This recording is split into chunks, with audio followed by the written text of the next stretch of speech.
अर्जुन, तुम जान रहे हो कि जीवन में कई बार अशुभता का सामना करना पड़ता है, लेकिन ध्यान दो, यह अशुभता केवल एक स्थिति है, एक चुनौती है। यह जीवन का एक हिस्सा है जिसे हमें समझना और उससे सीखना है। जब हम अशुभता का अनुभव करते हैं तो यह हमारे भीतर की शक्ति को जगाने का एक साधन बन सकता है। तुम सोचते हो कि यह तुम्हें कमजोर बना रहा है, लेकिन वास्तव में यह तुम्हें मजबूत बनाने का अवसर है। अशुभता हमें आत्मविश्लेषण करने, अपनी क्षमताओं को पहचानने और सही मार्ग पर चलने का मौका देती है।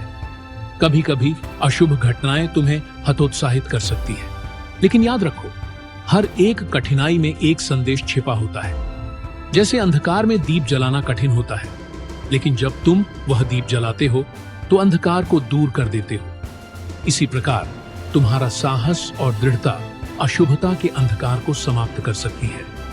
कर्मों के फल की चिंता मत करो, बल्कि अपने कर्तव्य पर ध्यान केंद्रित करो। अशुभता और शुभता दोनों का सामना करना जीवन का हिस्सा है। एक सच्चे योद्धा की पहचान इसी में है कि वह इन दोनों का सामना कैसे करता है। तुम्हें अपने आंतरिक बल पर विश्वास करना चाहिए। जब तुम अपने कर्तव्यों को निभाने में दृढ़ रहोगे तो अशुभता तुम्हें प्रभावित नहीं कर पाएगी। यह भी सच है कि अशुभता का सामना करने के लिए तुम्हें अज्ञानता को दूर करना होगा। ज्ञान ही तुम्हें सही दिशा में मार्गदर्शन करेगा। जब तुम सही ज्ञान प्राप्त करते हो तो तुम समझ पाते हो कि अशुभता केवल एक भ्रामक स्थिति है। इसे पार करने के लिए तुम्हें अपने मन और आत्मा की गहराइयों में उतरना होगा। ध्यान, साधना और आत्मज्ञान के माध्यम से तुम अपने अंदर की शक्ति को पहचान सकते हो। याद रखो अर्जुन, यह तुम्हारी सोच है जो अशुभता को बनाती है या तोड़ती है। यदि तुम अपने मन को सकारात्मक विचारों से भरोगे तो अशुभता तुम्हारे आसपास भी नहीं आएगी। इसलिए जो भी घटित हो उसे एक अवसर समझो।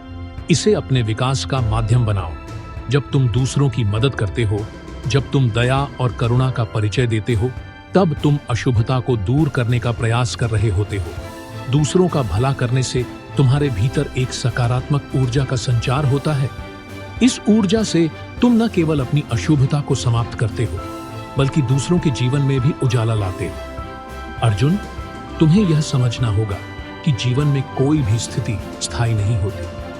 अशुभता भी एक परिवर्तनशील स्थिति है। जैसे सुबह की धूप धीरे धीरे हर चीज को रोशन कर देती है, वैसे ही तुम अपनी आस्था और धैर्य के साथ अपने जीवन की स्थिति को बदल सकते हो। अंत में मेरा यही संदेश है कि अशुभता का सामना करो, उससे मत भागो। यह तुम्हारे विकास का एक हिस्सा है। इसे स्वीकार करो, समझो और आगे बढ़ो।